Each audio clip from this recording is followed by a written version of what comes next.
Puji nama Tuhan, Shalom Bapak Ibu Saudara yang terkasih dalam Tuhan Yesus. Salam sejahtera buat kita semua. Kita bersyukur kalau pada saat ini Tuhan masih beri kesempatan untuk kita boleh beribadah bersama keluarga yang kita kasihi. Mari siapkan hati kita, siapkan seluruh kehidupan kita untuk kita boleh datang di hadapan Tuhan. Saat ini biarlah kita datang dengan hati kita yang bersyukur, dengan hati kita yang bersuka cita. Karena kita tahu bahwa Allah yang kita sembah, Allah yang setia, Allah yang kita sembah, Allah yang tidak pernah meninggalkan hidup kita. Amin. Sama-sama kita tundukkan kepala, kita berdoa. Kami sungguh mengucap syukur Tuhan. Kami boleh ada hari ini, kami percaya semua oleh karena kebaikan-Mu. Kami ada hari ini semua oleh karena kasih-Mu yang tidak pernah berhenti dalam hidup kami. Saat ini kami datang Tuhan membawa hati dan hidup kami untuk menyembah-Mu, untuk meninggikan Engkau Tuhan, Raja kami, Allah kami, Tuhan kami yang begitu baik. Terima kasih untuk pertolongan-Mu Tuhan. Terima kasih untuk segala kebaikan-Mu yang Engkau limpahkan dalam hidup kami. Kami hanya bisa berkata bahwa Tuhan Yesus, Engkau sungguh baik, bahkan teramat baik Engkau Tuhan. Kami datang ingin memuji dan menyembah-Mu, sebab hanya Engkau yang layak ditinggikan, Engkau yang layak dipuji, disembah. Dan biarlah pujian penyembahan kami menyenangkan hati-Mu Tuhan. Terima kasih Tuhan Yesus. Datanglah kerajaan-Mu di tempat ini. Datanglah kerajaan-Mu di setiap rumah-rumah jemaat-Mu Tuhan. Sama seperti di surga. Di dalam nama Tuhan Yesus. Yang siap untuk memuji dan menyembah Tuhan, sama-sama katakan amin. Berikan tepuk tangan yang terbaik untuk Tuhan Yesus. Haleluya. Walau ku harus berjalan dalam lembah kekelaman, perlindungan-Mu, oh Tuhan, nyatalah bagi hidupku. Tiada pernah sedetik pun, tiada pernah Kau tinggalkan. Sungguh mulia dan sempurna, hanya Kau layak disembah. Yesus, Engkau juru selamatku, dalam janji-Mu kemenanganku selamanya kan ku nyatakan besar setia-Mu Tuhan di hidupku. Berikan tepuk tangan untuk Tuhan kita. Haleluya. Walau ku harus berjalan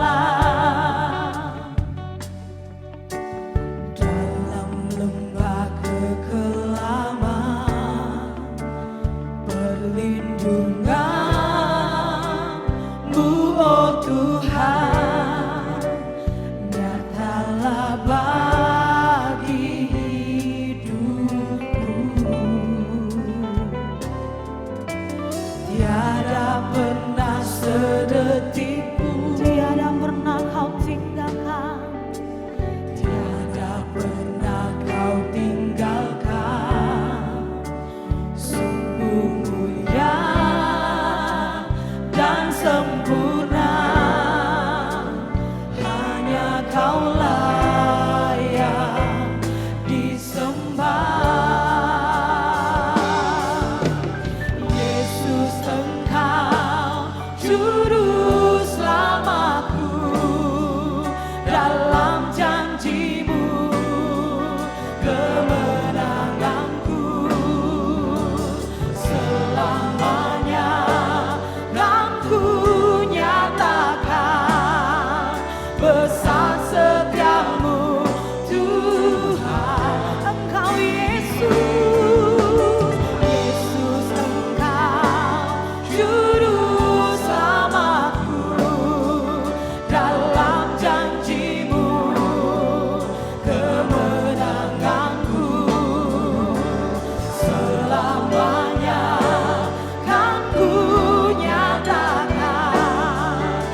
Tuhan, nyatalah bagi hidupku. Terima kasih Tuhan. Tiada pernah sedetik pun, Tiada pernah kau tinggalkan kami. tiada pernah kau tinggalkan. Sungguh mulia dan sempurna, hanya kau layak disembah. Yesus, Engkau juru selamatku, dalam janji-Mu kemenanganku. Selamanya kan ku nyatakan besar setiamu Tuhan. Yesus, Engkau juru selamatku, dalam janji-Mu kemenanganku. Selamanya kan ku nyatakan besar setiamu Tuhan di hidupku.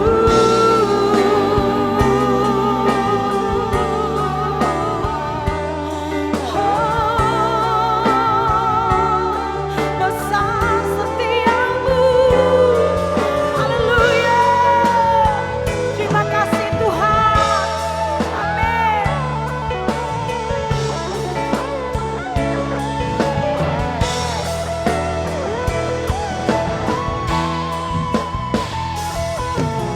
Yesus, Engkau juru selamatku, amin. Dalam janji-Mu kemenanganku. Selamanya kan ku nyatakan besar setiamu Tuhan.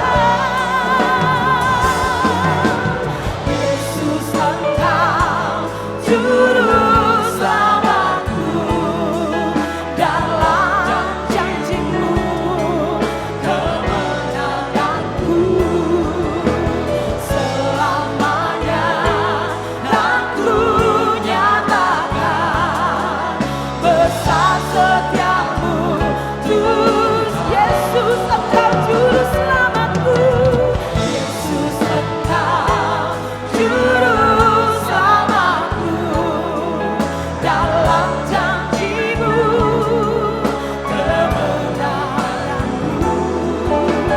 Selamanya kan ku nyatakan besar setiamu Tuhan. Besar setiamu, besar setiamu Tuhan.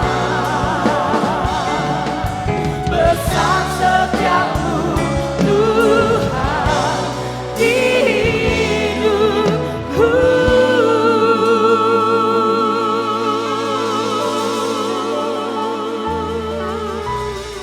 Haleluya. Besar setiamu. Besar setiamu Tuhan. Dalam hidup kami. Tak sedetik pun kau tinggalkan kami. Kau selalu ada. Kau selalu menyertai kami Tuhan.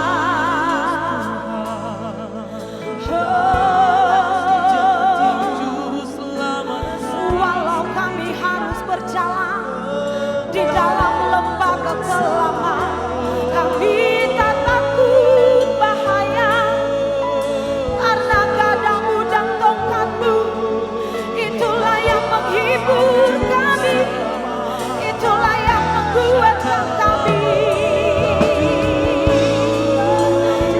Terima kasih Tuhan. Terima kasih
tempat perlindungan,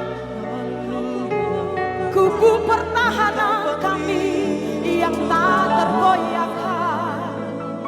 Shikirala bayara laba laba laba laba, horala maya shikiara laba laba, kiramaya shera laba.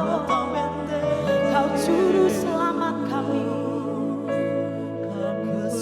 Horabaya shera laba laba laba, oh riamaya shera.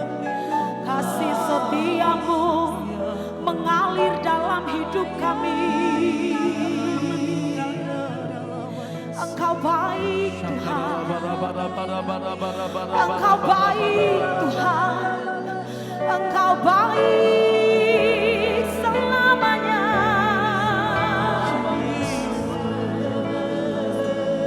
Irabaya syarat alamu, haleluya. Kami memuji Engkau, kami tinggikan namamu Tuhan. Ora baya sherana, kiriamaya shararamu. Kau juru selamatku Tuhan, Yesus Engkau juru selamatku. Dalam janjimu kemenanganku selamanya kan ku nyatakan besar setiamu Tuhan di hidupku. Mari Bapak Ibu Saudara sendiri katakan, panggil nama Yesus, Yesus juru selamatku. Yesus Engkau juru selamatku.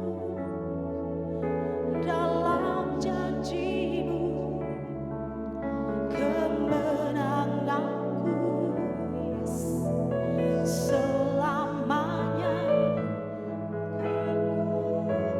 Haleluya.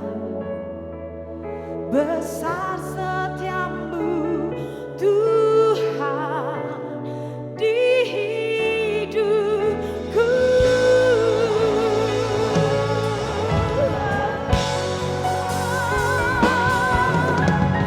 Yesus Engkau juru selamatku. Dalam janjimu kemenanganku selamanya kan ku nyatakan besar setiamu Tuhan. Yesus Engkau juru selamatku. Dalam janjimu kemenanganku selamanya kan ku nyatakan besar setiamu Tuhan. Besar setiamu Tuhan, besar setiamu Tuhan, besar setiamu Tuhan di hidupku.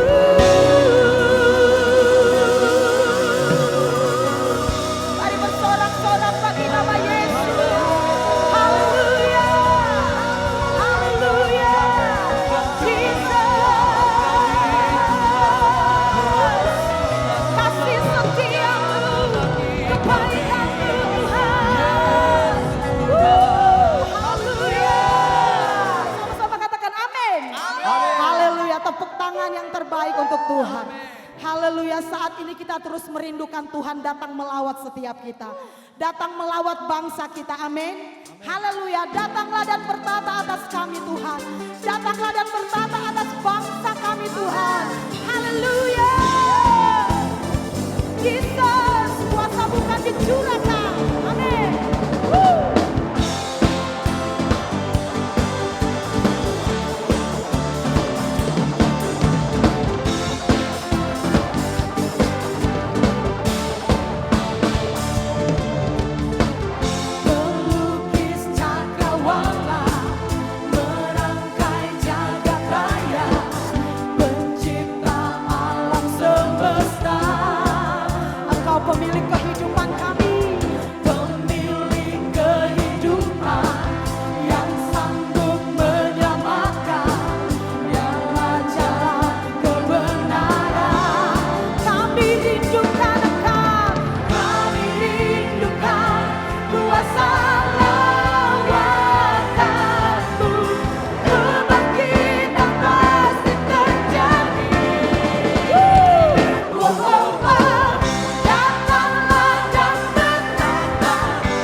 Engkau yang berkuasa atas setiap kami.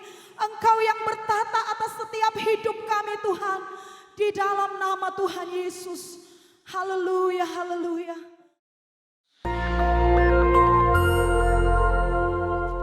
Shalom. Pada kesempatan ini kita akan membahas nabi dan nubuatan dalam gereja zaman now. Banyak orang bertanya, apakah masih ada nabi di zaman sekarang? Dan apakah Tuhan masih berbicara kepada manusia sampai sekarang? Jika iya, berarti Alkitab masih harus ditambah dengan nubuatan para nabi zaman sekarang. Karena Alkitab perkataan Tuhan. Apakah benar begitu?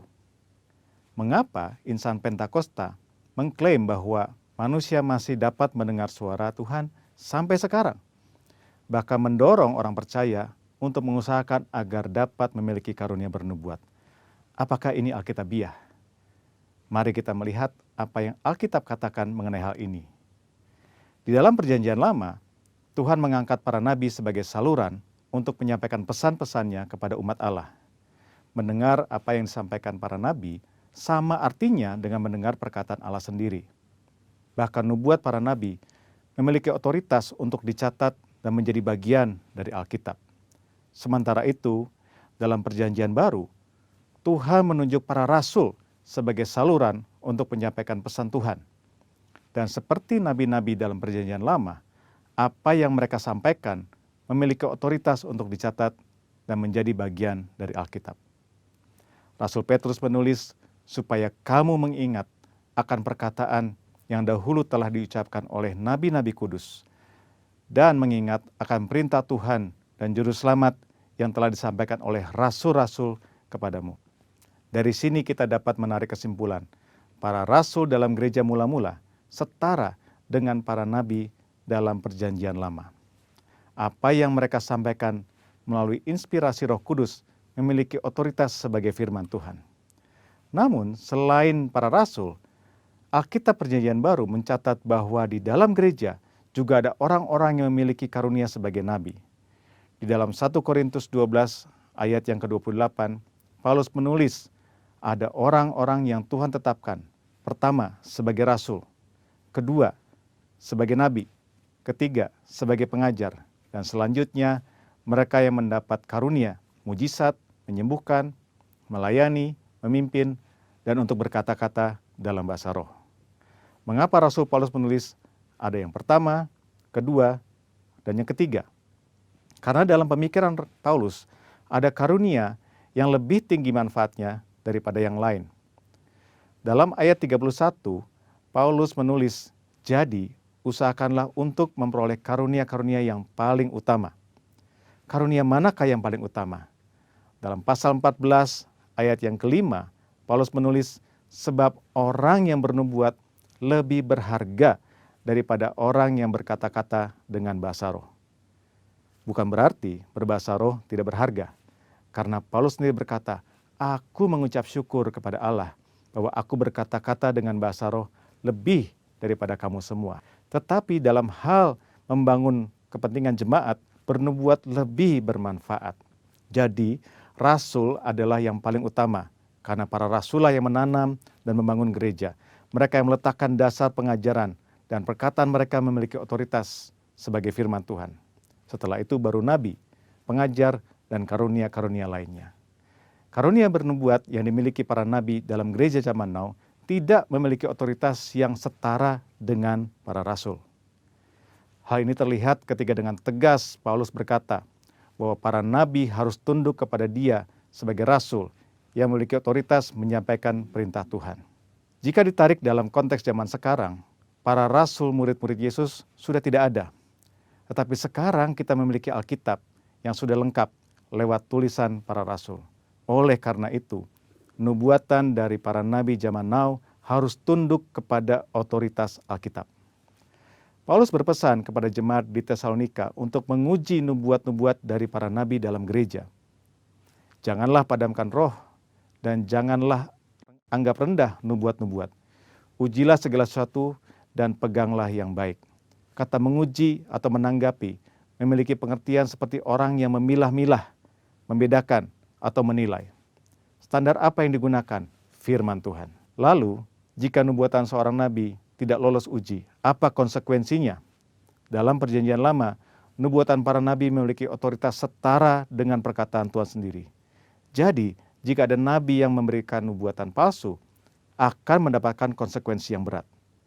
Namun, hal ini sama sekali tidak terlihat dalam petunjuk Paulus mengenai pelaksanaan nubuatan. Mengapa?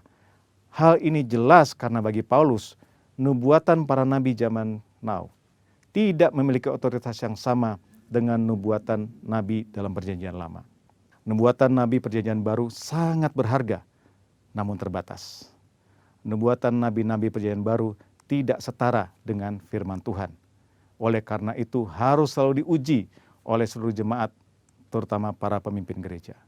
Namun jika nubuatan nabi-nabi Perjanjian Baru tidak sempurna, lalu buat apa bernubuat? Paulus dengan jelas mengajarkan, kejarlah kasih itu dan usahakanlah dirimu memperoleh karunia-karunia roh, terutama karunia untuk bernubuat. Kenyataan bahwa nubuatan yang disampaikan oleh para nabi Perjanjian Baru sifatnya tidak sempurna, tidak lengkap, tidak memiliki otoritas yang sama dengan Alkitab, tidak membuat orang percaya berhenti untuk mengusahakan memperoleh karunia-karunia bernubuat. Orang percaya harus mengusahakan untuk memperoleh karunia-karunia roh, terutama bernubuat, karena itu adalah perintah Allah. Tuhan bisa memakai saudara untuk menjadi berkat kepada umat Tuhan dengan menyampaikan apa yang Roh Kudus nyatakan kepada saudara. Tuhan Yesus memberkati. Maranatha.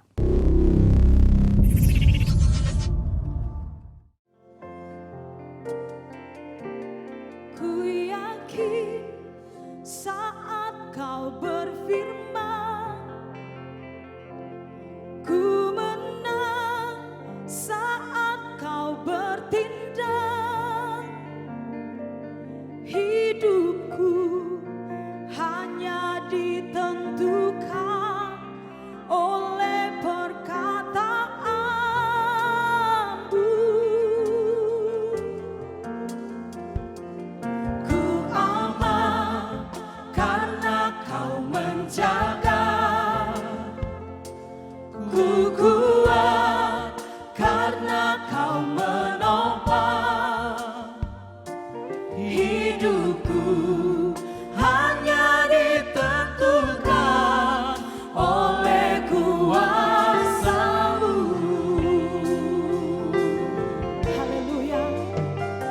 Bagi Tuhan tak ada yang mustahil. Bagi Tuhan tak ada yang tak mungkin. Mujizatnya disediakan bagiku. Ku diangkat dan dipulihkannya. Lebih sungguh lagi katakan, Ku yakin saat kau berfirman, ku menang saat kau bertindak. Hidupku hanya ditentukan oleh perkataanmu. kami aman karena Engkau yang menjaga kami Tuhan. Ku aman karena kau menjaga. Ku kuat karena kau menopang. Amin. Hidupku hanya ditentukan oleh kuasa-Mu. Bagi Tuhan tidak ada yang mustahil. Amin. Bagi Tuhan tak ada yang mustahil. Bagi Tuhan tak ada yang tak mungkin. Mujizatnya disediakan bagiku. Ku diangkat dan dipulihkan. Bagi Tuhan tak ada yang mustahil. Tak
berfirman-Lah bagi setiap kami Tuhan. Kami siap mendengar firman-Mu.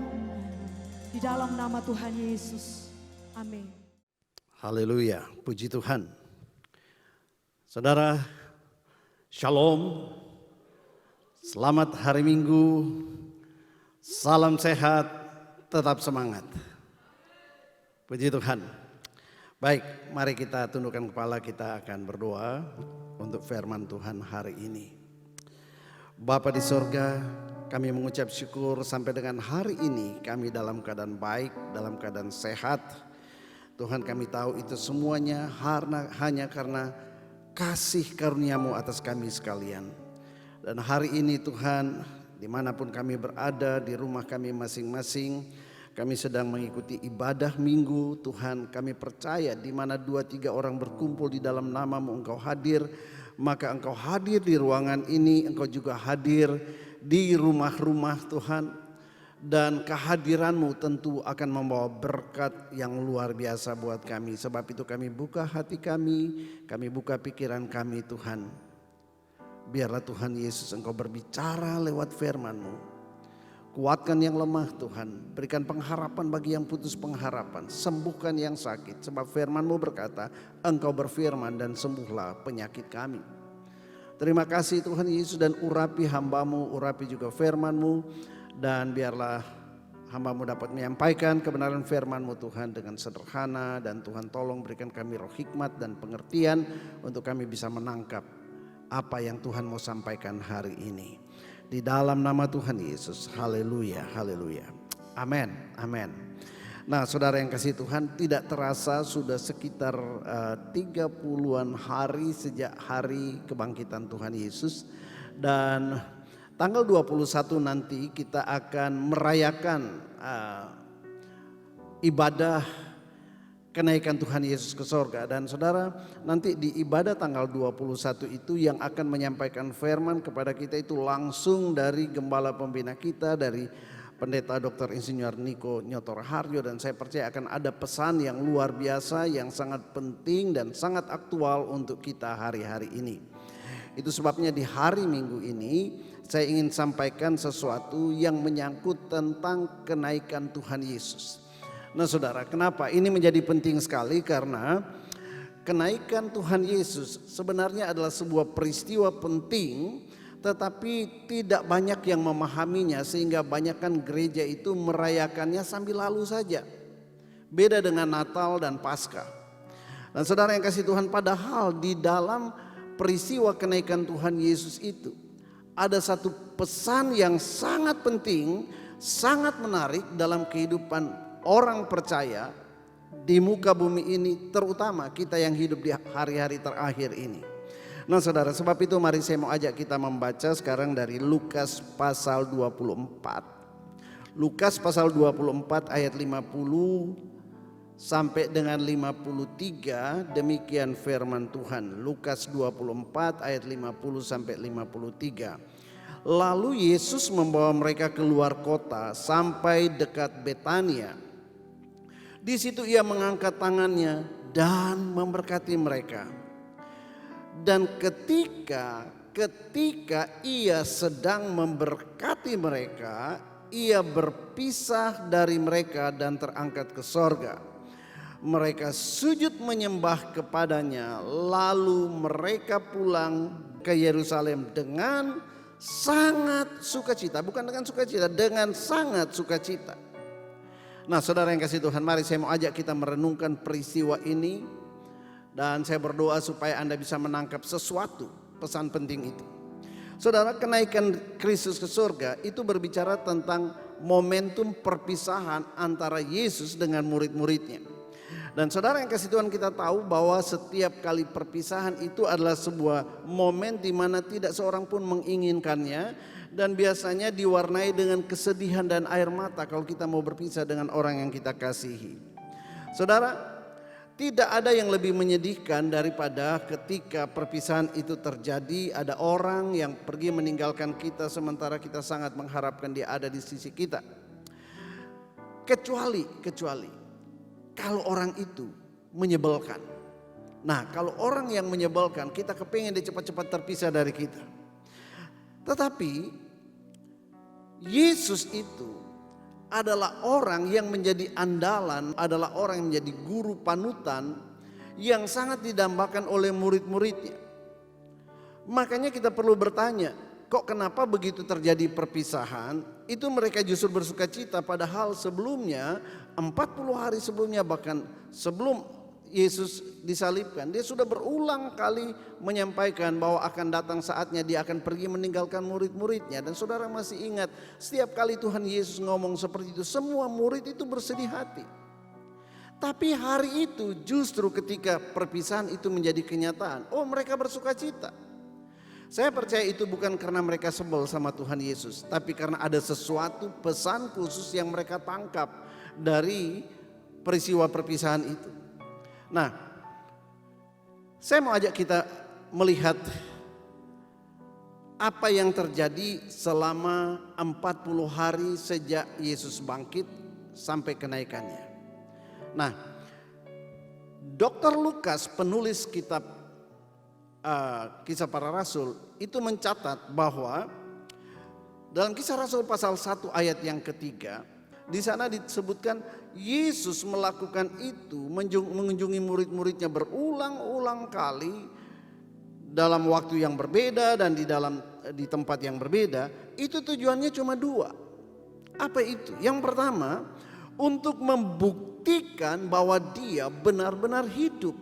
Dia benar-benar sudah bangkit. Dibutuhkan 40 hari, dia kunjungin terus supaya murid-murid itu yakin bahwa Yesus benar-benar bangkit dan hidup.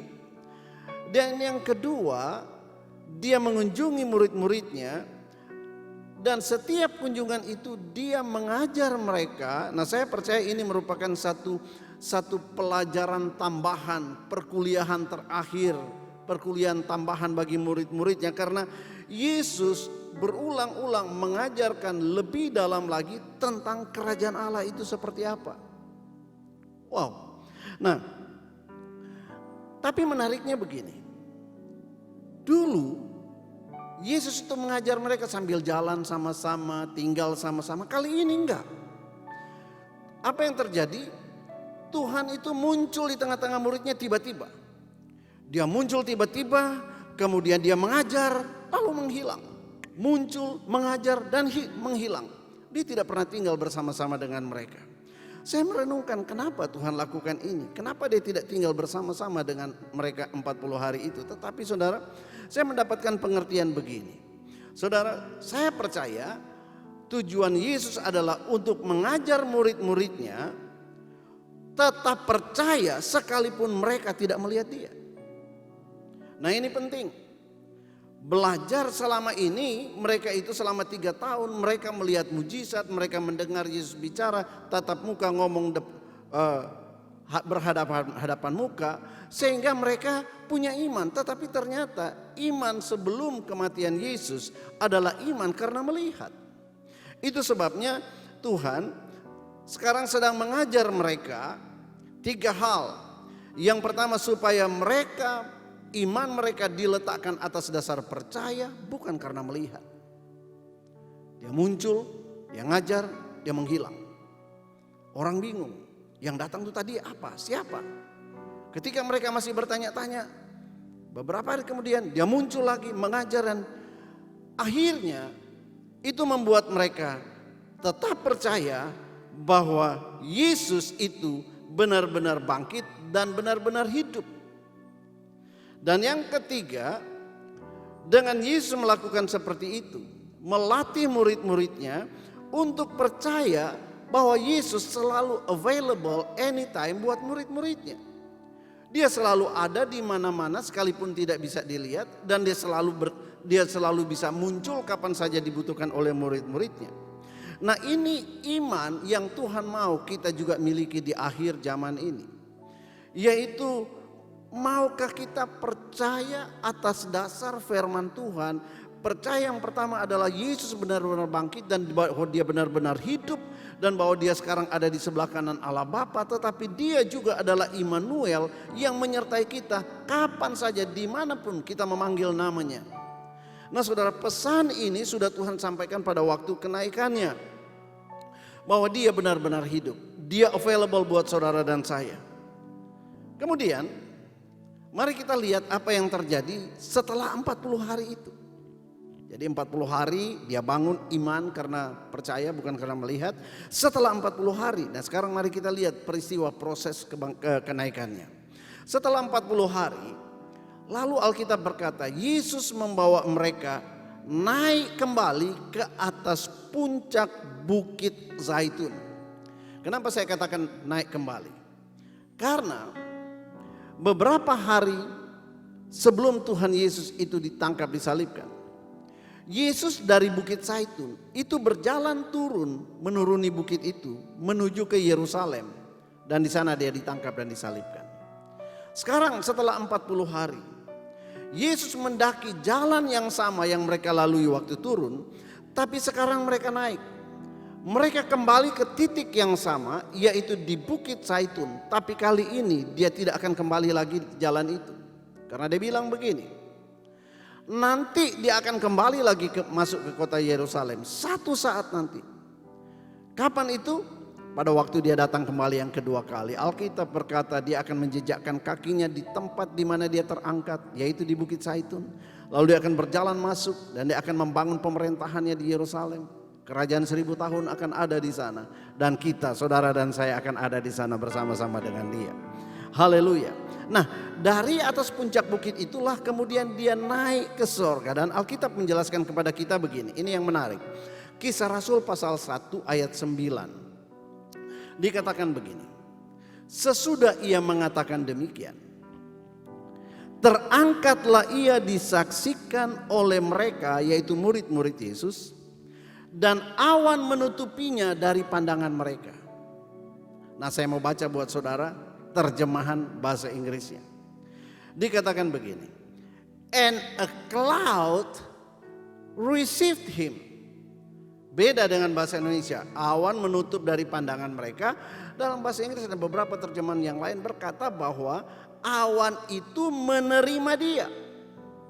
Nah, kemudian di Lukas 24 ayat 52 tadi, setelah mereka melihat peristiwa itu, lalu mereka sujud menyembah kepada Tuhan dan kembali dengan sangat sukacita. Nah, sekarang untuk menjawab pertanyaan kenapa sih mereka kok begitu bahagia luar biasa, perpisahan menjadi bahagia. Ternyata saudara, dari beberapa ayat yang kita baca, saya mau ajak kita melihat ada 3 hal yang menjadi dasar kenapa mereka bersukacita luar biasa. Yang pertama saudara, ada awan. Ada awan yang menerima Yesus. Saudara, kalau bicara awan, mungkin Anda bertanya, apa istimewanya awan? Di mana-mana ada banyak awan. Tapi saya mau beritahu saudara, awan ini bukan awan biasa yang mengandung hujan yang kita lihat. Kenapa? Saudara, kita mesti tahu bahwa sejak dari zaman Kejadian, kita tahu bahwa Allah itu roh adanya. Dan roh itu sifatnya tidak kasat mata. Namun Tuhan itu senantiasa ingin membuat kalau dia hadir, umatnya itu tahu bahwa dia hadir. Dia ingin menyatakan dirinya, menyatakan kehadirannya kepada umatnya. Nah, mari kita lihat apa yang terjadi dalam perjanjian lama. Sepanjang perjanjian lama, Tuhan itu selalu menyatakan kehadirannya lewat simbol-simbol tertentu, salah satu diantaranya awan. Nah saudara, ketika bangsa Israel itu ada di padang gurun selama 40 tahun, dia mau kasih tahu sama bangsa itu bahwa dia ada menyertai mereka setiap saat. Bagaimana caranya? Saudara, lewat tiang awan di waktu siang dan tiang api di waktu malam. Maka ketahuilah bangsa itu kalau tiang awan ada di sini berarti Tuhan ada di sini. Waktu tiang awan itu bergerak, mereka harus bergerak karena mereka tahu Tuhan sedang bergerak. Jadi Tuhan menyatakan dirinya di padang gurun selama 40 tahun lewat tiang awan. Nah, mari kita lihat juga pada waktu Salomo mentabiskan bait Allah. Apa yang terjadi? Untuk Tuhan menyatakan bahwa dia ada di bait Allah itu, Alkitab berkata ada awan yang memenuhi, melingkupi bait suci itu. Waktu melihat ini, semua orang Israel pada waktu itu tahulah mereka bahwa sekarang Allah turun di bangunan bait Allah yang baru mereka bangun, lalu mereka sujud menyembah. Kenapa? Karena mereka lihat awan. Saudara masih ingat juga apa yang terjadi ketika Tuhan Yesus dimuliakan di atas puncak gunung bersama 3 muridnya. Saudara, tiba-tiba mereka melihat ada awan yang turun ke atas gunung itu, melingkupi gunung itu, dan mereka lihat ada Tuhan Yesus, ada Musa, dan ada Elia di sana.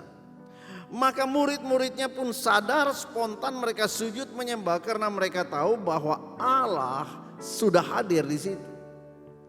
Jadi saudara, awan ini bukan berbicara tentang awan biasa.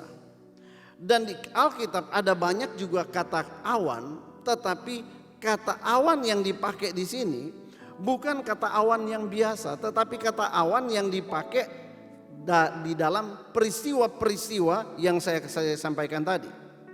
Nah, dan saya mau beritahu saudara bahwa sampai hari ini pun juga, Anda sadar atau tidak sadar, itulah sifat Allah.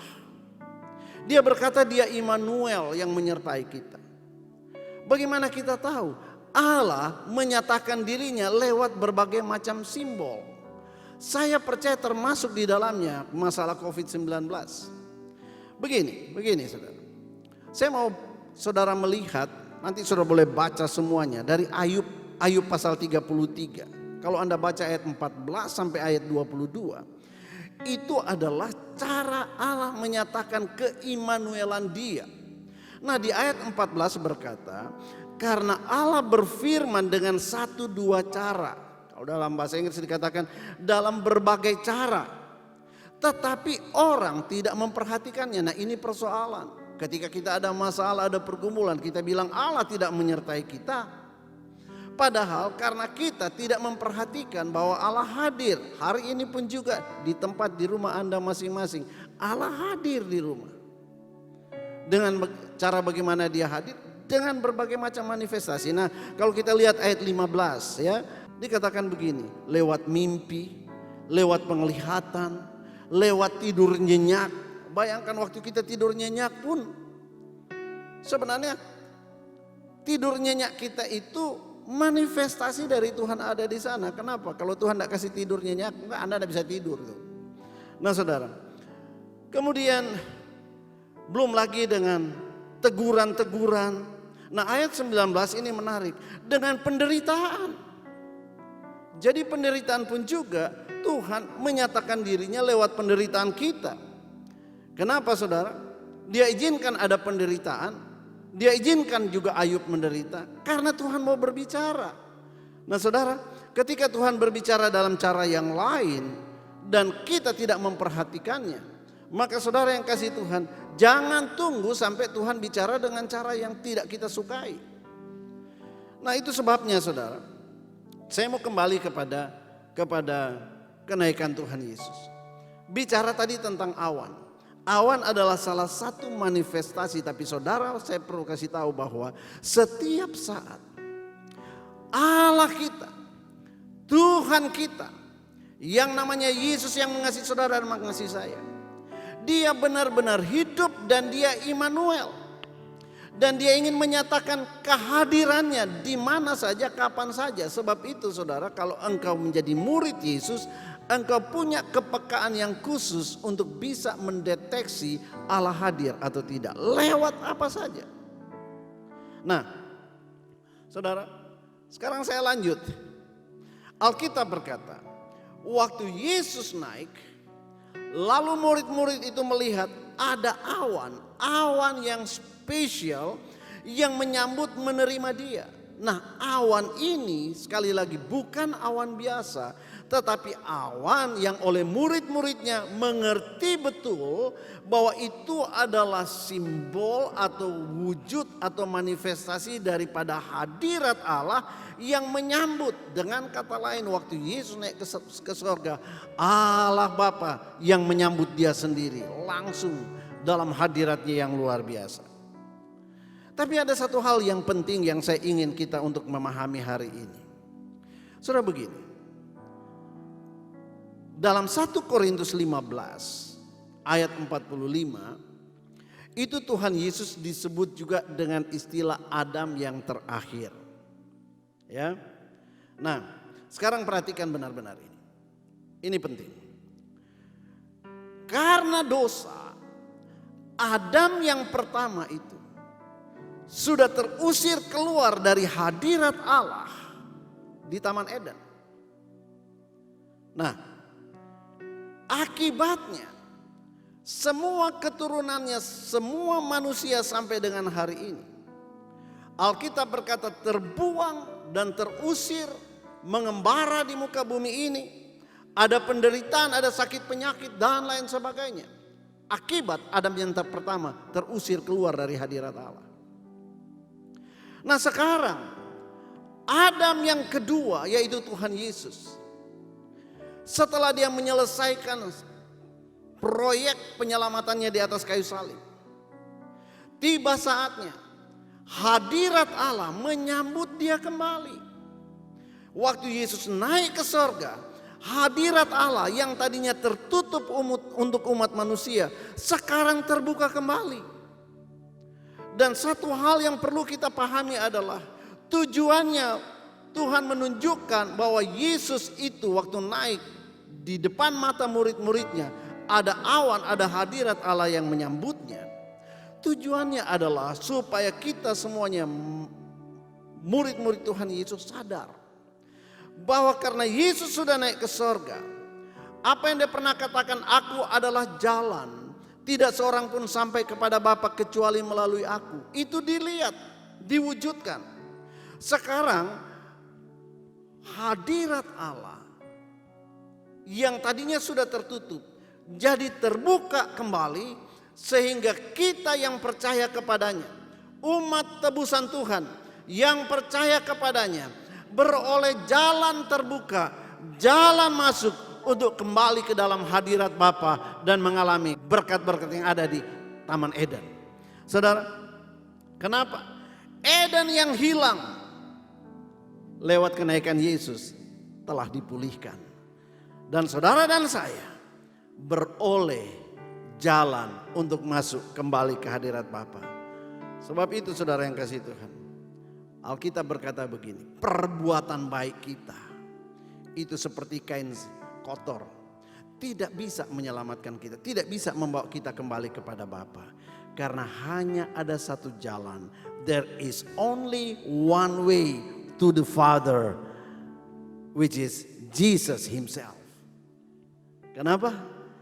Karena murid-murid itu melihat hadirat Allah terbuka. Dan setiap kita yang menjadi the follower of Jesus, orang-orang yang mengikuti Yesus, kita pun beroleh jalan masuk kembali ke hadirat Bapa. Haleluya, kita berikan kemuliaan buat Tuhan. Nah saudara, itu sebabnya mereka bersuka cita, dan kabar baik buat kita juga hari ini. Puji Tuhan karena Yesus naik ke surga. Dia naik ke surga, sehingga kita punya jaminan kepastian. Pendakwa kita yaitu iblis, Alkitab berkata siang dan malam mendakwa kita. Tapi di sana ada Yesus yang siang dan malam juga bahkan menjadi pembela kita. Haleluya. Saudara, Roma 8 ayat 33-34 dikatakan begini. Siapakah yang akan menggugat orang-orang pilihan Allah, yang membenarkan mereka? Siapakah yang akan menghukum mereka? Kristus Yesus yang telah mati, bahkan yang lebih lagi yang telah bangkit, yang juga duduk di sebelah kanan Sang Hakim Agung itu, yang malah menjadi pembela bagi kita. Itu sebabnya kita perlu bersuka cita karena ada peristiwa kenaikan, dan kita mesti mengerti ini. Salah satu tujuan dia naik ke surga, salah satu adalah untuk membela saudara dan saya setiap hari dari dakwaan si jahat. Saya membayangkan kalau setiap hari kita jatuh dalam dosa, kita berdusta, berbohong dan sebagainya. Saudara, lalu Anda bertobat, maka apa yang terjadi di sana? Setiap hari ketika iblis itu berdiri, pendakwa itu berdiri, dan dia mulai membacakan semua tuduhan-tuduhan kesalahan yang kita lakukan. Saudara, dia bacakan, dia lakukan ini. Maka hakim agung, dia layak untuk dihukum, dia layak untuk dibuat bangkrut, dia layak untuk dan lain sebagainya. Tapi pada saat yang sama, karena Yesus sudah naik ke surga, pembela kita akan berdiri dan dia akan bilang begini, yang mulia, semua tuduhan pendakwa itu benar adanya. Bahkan klien saya sudah mengakui sama saya, kalau Anda akui kesalahan saudara, kalau Anda akui dosamu, dia akan berkata, kemarin klien saya sudah mengakui kepadaku bahwa semuanya itu benar. Dia mengaku bersalah, dia bertobat. Dan dia bilang begini, sebab ada tertulis, kalau mereka mengaku dosa mereka, maka sekalipun merah seperti kirmisi akan menjadi putih seperti salju. Itu adalah firman Tuhan, itu adalah undang-undang yang yang hakim sendiri buat. Dan dia mengangkat bukti pelunasan itu, yaitu pertobatan. Dan dia berkata, aku telah bayar lunas, aku sudah bayar pelanggarannya, aku sudah bayar hukumannya dengan darahku sendiri. Saudara, kabar baik hari ini buat kita. Kalau engkau jatuh dalam dosa, kalau engkau berbuat salah, saudara ingat baik, setiap hari pendakwa itu sedang mendakwa engkau. Dan dia sedang mengingini supaya setiap hari ada hukuman yang turun buat saudara. Tapi kalau engkau cepat-cepat datang, mengakui itu di hadapan pembelamu, yang namanya Yesus, yang duduk di sebelah kanan Allah Bapa, Sang Hakim Agung itu. Saudara, cepat-cepat engkau selesaikan dengan dia. Maka hari itu, apapun gugatan, dakwaan dari si jahat, itu akan batal demi hukum dan Anda akan dibebaskan dari hukuman. Itu sebabnya murid-murid sangat senang. Hari ini saya berdoa supaya dengan kita memperingati kenaikan Tuhan Yesus, saudara punya satu kepastian bahwa hanya lewat pertobatan maka iblis tidak berdaya untuk mencederai saudara. Saudara, yang kedua yang membuat mereka pulang dengan sukacita. Saudara, tadi dikatakan begini, di situ di atas bukit Zaitun itu dia mengangkat tangannya dan memberkati mereka. Dan ketika ia sedang memberkati mereka, tangannya masih terangkat. Kemudian dia menghilang masuk di dalam hadirat Tuhan. Nah saudara, di dalam perjanjian lama kita mesti mengerti bahwa berkat itu bukan sekedar ucapan rohani. Tidak. Tapi berkat itu adalah sebuah pernyataan kenabian atau pernyataan nubuatan tentang apa yang akan Allah lakukan dalam kehidupan seseorang dan mengikat sifatnya. Kita ingat Ishak pernah mengucapkan berkat yang jatuh ke alamat yang salah. Mestinya berkat itu dia sediakan buat Esau, tapi jatuh ke alamat yang salah, yaitu Yakub. Dan saya mau beritahu saudara, sekalipun Ishak tahu itu sudah salah alamat, dia tidak bisa tarik kembali, dan berkat itu tidak bisa ditransfer kepada Esau. Kenapa? Sifatnya mengikat.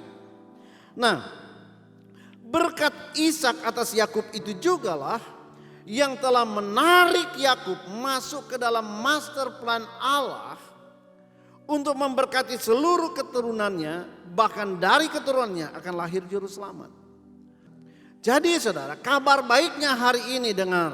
Kalau engkau mau percaya, ini kabar baik buat saudara.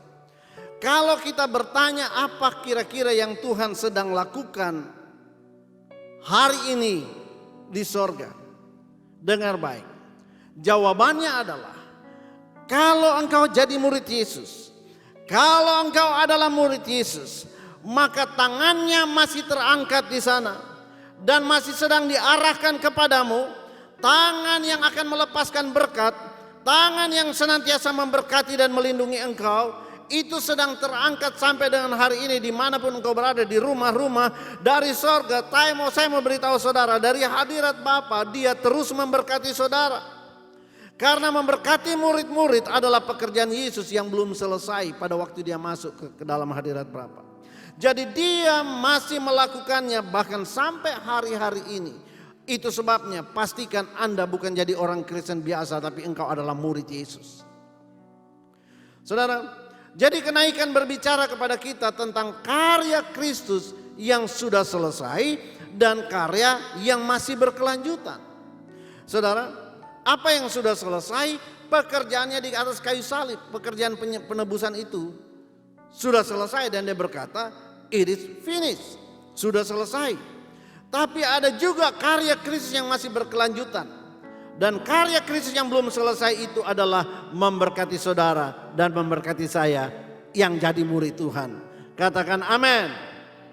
Nah, itu sebabnya murid-murid kembali ke Yerusalem dengan sukacita, karena mereka tahu pertama Kristus benar-benar sudah berada di tempat di mana mereka paling membutuhkan Dia sebagai pembela, tetapi juga mereka tahu bahwa kemanapun mereka pergi ada tangan Tuhan yang terangkat untuk memberkati mereka selama hidup di muka bumi ini. Saudara, yang ketiga, apa yang membuat mereka bersukacita? Karena ada janji Tuhan sebelum Tuhan Yesus terpisah dari mereka. Nah, dan janji itu ada dua, janji yang paling penting. Nah saudara, yang pertama, janji yang pertama, Kisah Rasul 1 ayat 4, dikatakan begini. Ia melarang mereka meninggalkan Yerusalem dan menyuruh mereka tinggal di situ menantikan janji Bapa. Yang demikian katanya, telah kamu dengar daripadaku, sebab Yohanes membaptis kamu dengan air, tetapi tidak lama lagi kamu akan dibaptis dengan Roh Kudus. Dia menjanjikan tentang Roh Kudus, tentang baptisan Roh Kudus. Dan itu sebabnya saya mau beritahu saudara, saya bersyukur saya ada di gereja aliran Pantekosta. Saya tidak menyinggung aliran yang lain, tapi aliran Pantekosta itu kami sangat mempercayai dan kami sangat menghargai dan kami sangat membutuhkan yang namanya dibaptis dengan Roh Kudus. Kata baptis itu dari kata baptiso, artinya ditenggelamkan. Nah, ditenggelamkan maksudnya begini, kamu akan dibaptis oleh Roh Kudus, artinya kamu akan diliputi oleh Roh Kudus, kamu akan dibungkus oleh Roh Kudus, kamu ada di dalam Roh Kudus sehingga hidupmu akan dipimpin oleh Roh Kudus. Dan bayangkan kalau kita itu ada di dalam, tenggelam di dalam Roh Kudus itu adalah Roh Allah sendiri, maka saudara, apa yang bisa menyentuh engkau? Engkau ada di dalam perlindungannya. Nah saudara, itu sebabnya penting sekali kita untuk juga mempersiapkan diri, karena 10 hari setelah kenaikannya, setelah tanggal 21 ya. Jadi kira-kira tanggal 1 atau tanggal 31 itu kita akan masuk dalam ibadah pencurahan Roh Kudus. Sebagai orang Pentakosta, maka kita sungguh percaya bahwa kita perlu untuk mengerti, kita perlu untuk percaya, kita perlu untuk mengaminkan, dan kita perlu untuk terus meminta supaya Roh Kudus senantiasa memenuhi kita. Saudara, sebab ada banyak juga orang yang tidak percaya kalau Roh Kudus itu masih ada. Ada banyak juga orang yang alergi kalau bicara tentang Roh Kudus. Katanya itu tidak logis segala macam. Saudara yang kasih Tuhan itu tidak bisa kita masukkan ke dalam logika kita, tapi ke dalam hati kita lewat iman, karena percaya akan firman Tuhan berkata demikian. Nah, jadi dengan demikian murid-murid itu bersukacita karena mereka tahu bahwa sekalipun Yesus tidak kelihatan secara fisik, Rohnya itu ada di dalam mereka, dan Rohnya itulah yang menjadi Immanuel yang bersama-sama dengan mereka setiap saat di setiap tempat. Nah, kemudian janji yang kedua, setiap orang Kristen dikatakan bahwa dalam 1 Tesalonika 4 ayat 17 dikatakan, kita yang hidup, yang masih tinggal, akan diangkat juga bersama-sama dengan mereka dalam awan. Lagi dalam awan. Awan yang mana? Awan hadirat Tuhan. Diangkat bersama-sama dalam awan, menyongsong Tuhan di angkasa. Demikianlah kita akan selama-lamanya bersama-sama dengan Tuhan. Selama-lamanya bersama-sama dengan Tuhan. Inilah sebuah pengharapan orang percaya, yaitu rapture.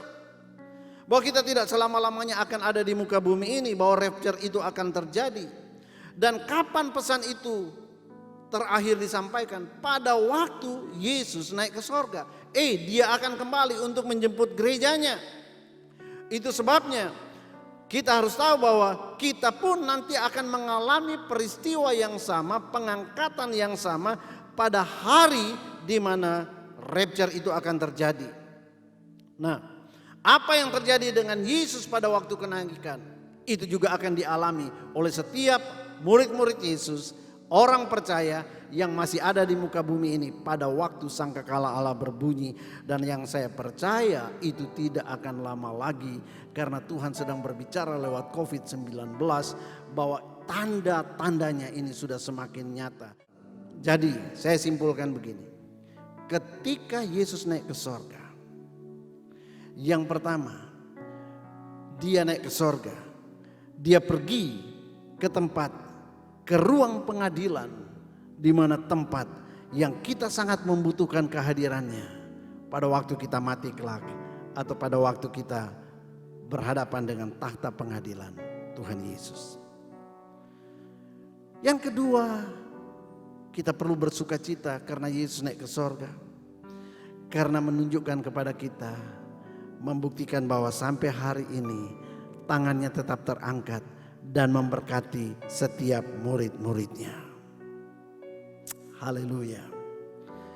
Dan kita patut bersuka cita karena yang ketiga, ada janji Bapa bahwa kalau kita jadi murid, Roh Kudus akan menaungi kita. Roh Kudus akan menjadi Immanuel buat kita. Dia akan melindungi kita. Dia akan menjauhkan kita dari segala yang tidak baik. Kalaupun ada gelombang datang, ada badai datang, kita akan aman karena kita ada di dalam perlindungan Roh Kudus. Dan yang terakhir, kita perlu bersuka cita karena Yesus telah naik ke sorga. Sebab kita pun akan mengalami hal yang sama. Pada waktu sangkakala Allah berbunyi, maka kita pun akan mengalami. Kita akan masuk ke awan-awan yang permai dan kita akan berjumpa dengan Dia, yaitu Yesus yang bangkit, yang naik ke sorga buat saudara dan buat saya. Mari kita berdoa. Terima kasih Tuhan Yesus. Hamba-Mu berdoa untuk setiap umat-Mu. Bapa, Engkau kenal, Engkau tahu keadaan mereka masing-masing. Aku berdoa dalam nama Tuhan Yesus. Biarlah mereka yang mungkin hari-hari ini mulai goyah, putus pengharapan. Bapa, dengan firman Tuhan yang kenaikan Engkau ke sorga, biarlah Tuhan Engkau berikan kepada mereka semuanya semangat yang baru untuk tetap bertahan mengikuti Engkau. Karena Engkau sudah bangkit dan itu adalah kebenaran. Dan Engkau sudah naik ke sorga dan itu adalah kebenaran. Dan Engkau menyertai kami setiap saat sehingga kami tidak perlu khawatir, tidak perlu bimbang. Kami tetap percaya dan berpegang teguh kepadamu Tuhan. Bapa, lindungi kiranya umat-Mu. Hamba-Mu berdoa Tuhan untuk kesehatan mereka. Hamba-Mu berdoa untuk ekonomi mereka, untuk keluarga demi keluarga. Tuhan, ingatkan kami semua supaya kami berhati-hati, supaya kami tidak tertipu oleh tipu muslihat iblis yang membuat kami menyembunyikan dosa, yang membuat kami terus hidup dalam dosa, yang membuat kami tawar hati dan sebagainya. Jauhkan kiranya Tuhan dari setiap kami umat-Mu. Terima kasih Bapa. Dan biarlah hari ini, hari Minggu ini, kami semuanya Engkau penuhi dengan sukacita, dengan damai sejahtera, dengan berkat yang berlimpah. Mari angkat kedua tangan saudara. apa yang kau sudah dengar. Hiduplah karena percaya, maka engkau akan melihat. Jangan tunggu lihat baru percaya, tapi percayalah dan engkau akan melihat bahwa kasih karunia yang berlimpah-limpah dari Allah Bapa, bahwa damai sejahtera dari Kristus Yesus Tuhan, dan penyertaan Roh Kudus Immanuel menuntun hidupmu dari saat ini sampai Maranatha. Yang percaya sambut berkat Tuhan, sama-sama katakan amin, amin, amin, amin. Shalom, selamat hari Minggu. Tuhan Yesus memberkati. Haleluya. Puji Tuhan Bapak Ibu Saudara, saatnya kita akan memberikan persembahan kita yang terbaik. Kita akan memberikan persembahan kita lewat online via QR Code dan transfer di nomor rekening yang ada di layar kaca Anda. Atau Bapak Ibu Saudara boleh membawa persembahan Bapak Ibu Saudara di gereja. Karena di depan pintu gereja sudah tersedia kotak-kotak persembahan. Mari kita datang memberi dengan hati kita yang bersuka cita. Karena firman Tuhan berkata, apa yang kamu tabur maka itu juga yang akan kamu tuai. Amin. Puji nama Tuhan. Sebelum kita memberikan persembahan kita deklarasikan bersama persembahan kita 1, 2, 3. Oleh darah Yesus, aku sudah ditebus dari maut kepada hidup. Hidupku dan hartaku bukan milikku lagi, tetapi milik penebusku. Hari ini aku memuliakan Tuhan dengan hartaku yang terbaik. Dan aku percaya sesuai firman-Nya, Amsal 3 ayat 9 sampai 10. Lumbung-lumbungku akan diisi penuh melimpah. Dalam nama Tuhan Yesus. Amin. Puji Tuhan, selamat memberi saudara.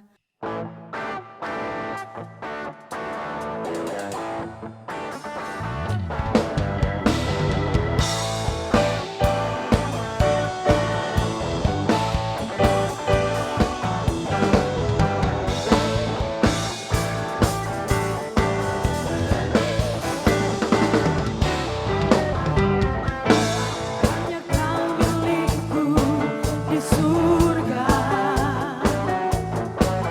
Tiada yang ku ingini di bumi, hanya kau. Aku